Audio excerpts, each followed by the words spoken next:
I changed the quarter lengths in 2K25 so they're each 24 hours long, so an entire game will take 4 days to complete. We're back in the 2016-17 NBA season, so the Warriors are completely stacked. LeBron James is the best player in the league, but I'll show you how this works here. If we come over to Simulate with Simcast, the Warriors' first game, as you can see, the time on screen is 1,440 minutes, and if you do some math, that is 24 hours or a day. So, just simulating through a game like this would take forever. So we're about 100 minutes into our first game here, and the score is already 336 to 310 for the Warriors. If we come to the box score, Steph Curry has 87 points, as well as 12 rebounds and 10 assists. This is actually crazy. 336 to 310. 1,300 minutes left in the first quarter still. Obviously, we're not going to play any of this. Let's sim to the end. Let's see what the final score is. The final score was 13,397 for the Warriors to 12,890 for the Spurs. This is ridiculous. Steph Curry, somehow after fouling out, was allowed back in the game. So I guess once everybody in the game fouls out, because obviously everybody's going to foul out in a game this long, it just puts in the starters again. Curry led the game in scoring with 3,764 points, 633 rebounds, 276 assists, 181 steals. I mean, this is just insane. 542 three-pointers in one game. And then Klay Thompson also had 426. JaVale McGee still did not make a single three-pointer. He did not attempt one either. But these fouls are also crazy. JaVale McGee had 575 fouls. Okay, for some reason on the calendar screen, the score is just 597 to 346. And if we view box score, it's still that score. And the max points on here is 764. Even though we just saw Steph Curry score 3,500. So I want to go over to the stats here. Did that? Oh, and when we come over to the stats here, the max points is 1,530. Okay, so we've got a little bit of an issue here because this is going to be completely glitched. We won't even know who the best player in the league is. Right now, it's James Jones, apparently. The minutes cap out at 255. So I think for the simulation, I'm going to make it so the games are less than 255 minutes. That way we don't get any score caps or anything. Otherwise, we're just going to be seeing 1,530 points for every single player in the league. Okay, so we're on to the Warriors' second game of the season. And as you can see, quarters are now 60 minutes long. So the entire game will be 4 hours, which is still insane. But hopefully the stats will be normal like this. I'm going to simcast this a bit. I mean, what can we get in the first quarter? First quarter is done, and the score is 167 to 153. Not as crazy as the 24 hours. I mean, as you can see, hopping into the game, 60 minutes left in this quarter. And if we sim to the end of this game, so the final score is going to be 582 to 517 for the Warriors. And if we go to the box score, things are a little more normal here. Buddy Hield led the Pelicans with 91 points. Steph Curry led the Warriors with 145 points. So the stats are still going to be crazy. Not as crazy as before, but if we quit the game now, and now on the calendar it shows the normal score, and if we go to box score, it'll actually be what the players did that game. Leave your comment down below on which team you think is going to be best. I don't know if the best teams are just going to be even better now. Maybe some worse teams have a chance of becoming a little bit better. But so far, it looks like the Warriors are unstoppable. All right, that season took way longer than normal to simulate, but Kevin Durant won MVP, averaging 106 points, 30 rebounds, 19 assists, 6.2 steals, 6.4 blocks, and he had some amazing shooting percentages as well. He shot over 50% from three. Tony Snell won Rookie of the Year with 65 points a game. I want to go ahead and check out these stats, though. It was Kevin Durant leading the league with 106 points. And then Curry was the only other player with over 100 points per game. LeBron was so close. These points per game are ridiculous. Like Jimmy Butler, Westbrook, Lillard, Harden, Kawhi, John Wall, Klay Thompson, close to being over 80. Rebounds per game was Joakim Noah with 42.7. Noah Vonleh right behind him, only 0.6 rebounds per game shorter. It was Rajon Rondo averaging 31.8 assists per game. Kawhi Leonard averaged 7.5 steals. Ricky Jones, this is not a real player. He averaged 7.7 blocks. He never started a single game. Same with Len Frazier. And then Kevin Durant is our first real player, averaging 6.4 blocks per game. Most threes per game was Steph Curry with 15.3. So he averaged more threes a game than the current single game 3-point record, which is crazy. Okay, in terms of standings, the Warriors were the best team in the West with 70 wins. It's still kind of the top teams at the time. Who's the worst team? The Pelicans only had 8 wins. Over in the East, the Raptors led the East with 69 wins. And scrolling down to our worst team here was the Orlando Magic. Who do they have at this point in time? Serge Ibaka, Nikola Vucevic are their best players. But another thing I want to look out for is how quickly LeBron James will beat the scoring record. He's already at 34,000 points. In real life, he set the record in 2023, but he might get this record in like the next season. Because now every single season point record is from this NBA season. Durant, Curry, LeBron all had over 8,000 points this season. So LeBron's definitely beating the record by the 2018 season. Curry had 1,251 threes this season. And also, Curry didn't beat the career three-point record until 2021, and he is less than 100 threes off Ray Allen, and we're still in 2017. All right, I'm just going to simulate through the playoffs real quickly here. I have no idea what's going to happen here. Okay, so surprisingly, the Warriors didn't make it to the finals because they were doing really good all season. And the Bulls are NBA champions. Jimmy Butler, finals MVP, averaging 93 points per game. And they swept the Spurs. Let's get right into our second season, though. We're into the 2017-18 NBA season. And we should have some records broken this year. So end of our second season, John Wall is on the Bulls. He won MVP, averaging just 88 points. That's still a lot of points, but from what we've been seeing, that's not that much. I mean, 30 rebounds, 30 assists. Okay, league leaders, there was nobody over 100 points per game. James Harden was really close at 99.2. Steph Curry was second with 95. What happened to Durant? Oh, Durant went to the Phoenix Suns. He went there a lot earlier than in real life. But the thing I want to check out is to see if these records have been broken yet. And yes, it has. Career points, LeBron James with 41,473, breaking the all-time points record 5 years earlier than in real life. Also, Dirk Nowitzki got ahead of Kareem as well. And then three-pointers made, Steph Curry is at 4,000 already. James Harden also surpassed Ray Allen. He has 3,200. LeBron James is really close. There's just a lot of players on the brink of passing Ray Allen. And it's the Minnesota Timberwolves winning the championship, led by Andrew Wiggins, who averaged 94 points per game in the finals here. But I'm going to go ahead and simulate to the current season in the NBA, so the 2025 NBA season.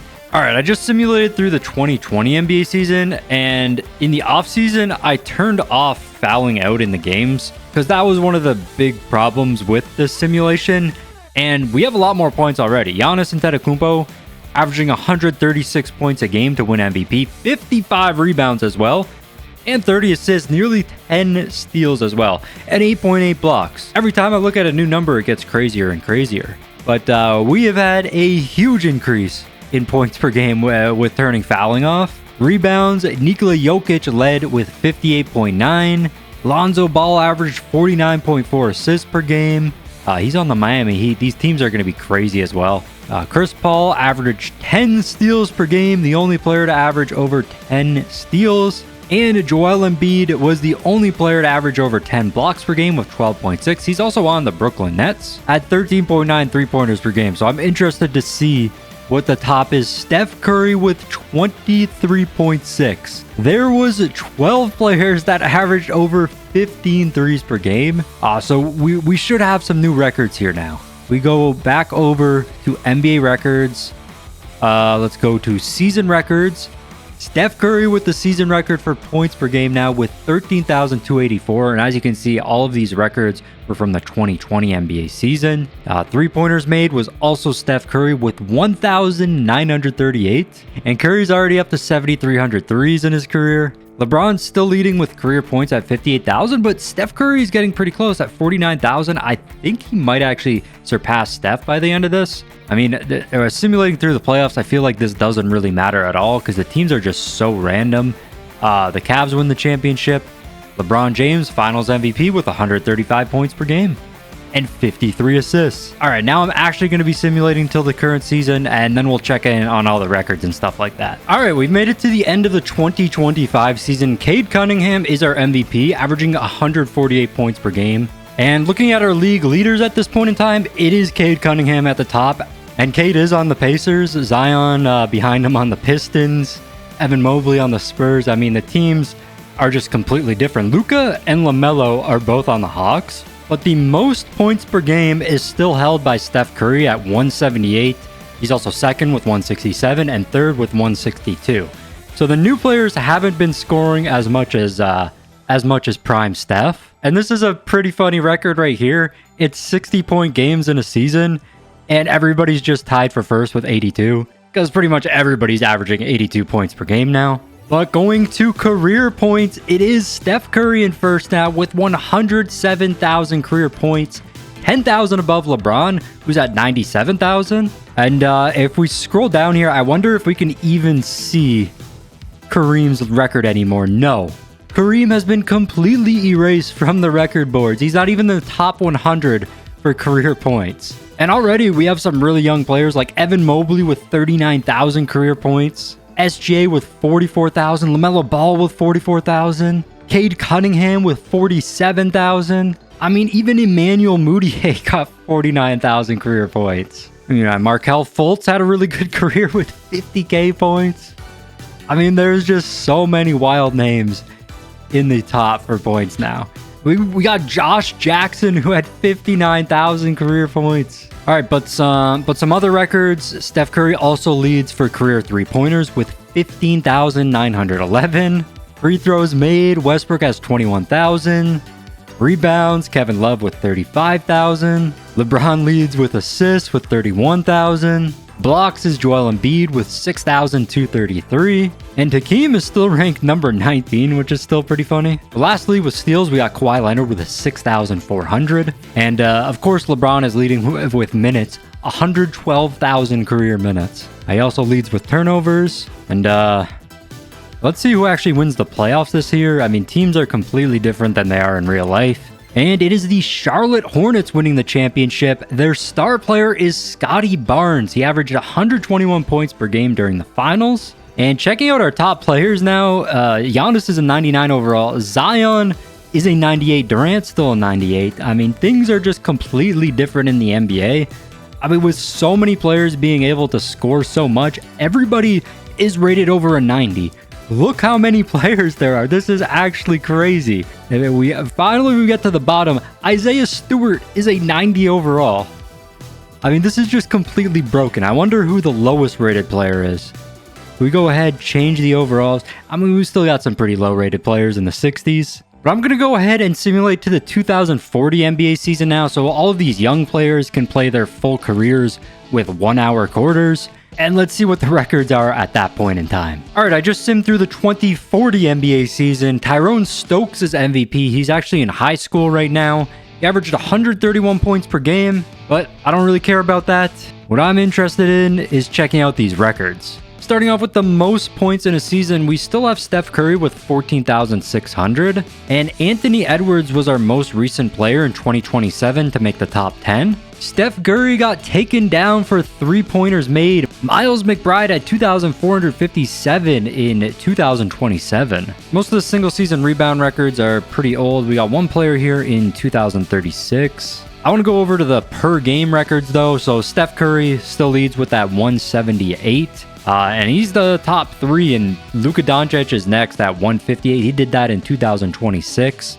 Surprisingly, Zion Williamson made it up here for field goal percentage. I feel like you'd be so tired you wouldn't be able to shoot well by the end of the games. And same with the three-point percentage here. Like Miles McBride, Klay Thompson, Dirk Morris, Steph Curry. Free throw percentage as well. How did all these players shoot 100% from the free throw line? How is that even possible? Jokic leading for rebounds per game with 58.9. I believe that is the same as before. It was from 2020. Assists per game, that is Lonzo Ball, 49.9. I think it might max out at 49.9. I don't think he can go higher than this because we have 4 players tied there. Blocks per game, Joel Embiid at 12.6 from 2020. We had 1 new guy in 2031. Steals per game, Dyson Daniels averaged 10.72 in 2027. But coming over here to career stats now, Steph Curry has been dethroned. Anthony Edwards with the most points of all time at 204,923. No one's even close to him. Cade Cunningham is second at 181,000, but he's still quite a ways off. So last time we checked in, it was Steph Curry at the top. I believe he had like 107,000, and he ended his career with 125,000. Let's keep going down here. Is LeBron James anywhere to be seen now? I think he was close to 100,000 before, and here he is at number 54 with 97,000. So now Kareem is nowhere even close. Number 100 is at 76,000. Field goals made actually goes to Zion with 65,000. Probably because he didn't shoot any threes, and Anthony Edwards probably was. Anthony Edwards also with the most three-pointers made in a career with 22,391. And Steph Curry is number 10 at 18,000. Even Kyrie passed him. So a lot of the younger players ended up passing him. I don't think Ray Allen is in this. No, Ray Allen's not even close to being in this anymore. Wendell Carter at number 100 with 9,256. Anthony Edwards also led with free throws, 40,931. Again, quite a bit ahead of Cade Cunningham. Career rebounds went to Karl Anthony Towns with 66,161. Assists went to Ben Simmons. I guess he had a pretty good career with these longer quarters. No one really even close to him. Blocks went to DeAndre Ayton, 10,843. Evan Mobley right behind him. Steals went to Giannis with 10,830. Minutes is Jason Tatum with 166,000 career minutes. Turnovers is also Ben Simmons, 18,300. And then this is a pretty interesting one too. Points per game. Zion averaged 114 points per game. There ended up being 7 players who averaged over 100 points per game for their entire career. Zion also still shot a great field goal percentage, 64.9%. 3-point percentage. Steph Curry was not able to beat Steve Kerr. I mean, he was jacking up so many threes. It's kind of hard to beat. 45.4%. Free throw percentage, Emmanuel Quickley, 99.4%. I mean, they're going to the line so much more. That is an insane free throw percentage. What is going on? I guess when you have that much practice, because games are so long, you get pretty good at free throws. Mo Bamba is the rebounds per game leader, 43.3. Assists per game, Lonzo Ball with 38.2. Blocks per game, Chet Holmgren with 9.4. Steals per game, Dyson Daniels with 8.81. Nobody over 10 for that one. I guess not for blocks either. Chet was pretty close. Minutes per game, Nick Claxton averaged 110.9 minutes per game. And then games played, it was actually Kyrie Irving with 1,785. And then for single game records, everything is maxed out here because of our first season. So it was just the first people to hit the max. Total points, 764, 255 field goals, 127 three-pointers, 127 free throws, 510 rebounds, 127 assists, 255 blocks, but LaMarcus Aldridge actually made it in with 198. 255 steals again, but again, 2 players that did not have that, and 127 minutes. Yeah, this is all glitched out because of our first season. But the last thing I want to check out is the NBA history. So MVP, recently Quentin Wilson has won a bunch. We had Cameron Boozer, Zion, Luka won a bunch here. Cade Cunningham won 3 in a row. And then of course, Steph Curry was pretty dominant for a while when we started this. John Wall had 2 MVPs. Coming over to Defensive Player of the Years, Ace Bailey had a bunch, but Giannis Antetokounmpo, this is an insane run. 1, 2, 3, 4, 5, 6, 7, 8, 9, 10 in a row. And lastly, let's check out our past champions. We got the Bulls with a 3-peat led by Quentin Wilson. Well, actually, we got a different player here. The Pacers, Dawson Batty. Bulls again, Quentin Wilson. I mean, these are all newer players that aren't even in the league yet. In 2030, we had the Hornets winning, led by Cade Cunningham. He was on the Pacers before. Evan Mobley won 2 with the Spurs. Shaden Sharp won with the Pacers. Wembanyama played for the Rockets. He had 1 championship. Scotty Barnes. That's the last season we saw. Nikola Jokic won once with the Nuggets. Josh Jackson led the Celtics to a championship. And then Isaiah Thomas also got his championship with the Celtics, so good for him. Devin Booker with the Suns. LeBron with the Cavs. Zach LaVine led the Timberwolves 1 year. Andrew Wiggins led them another year. Jimmy Butler with the Bulls. And then I believe this was the first season, 2016. Or no, the Jimmy Butler season was our first season. But let's go ahead, simulate this final season here, the 2040 NBA season. Washington Wizards are champions, led by Dustin Blount. Anyways, if you guys enjoyed this video, subscribe to the channel, and I'll see you guys next time. Peace.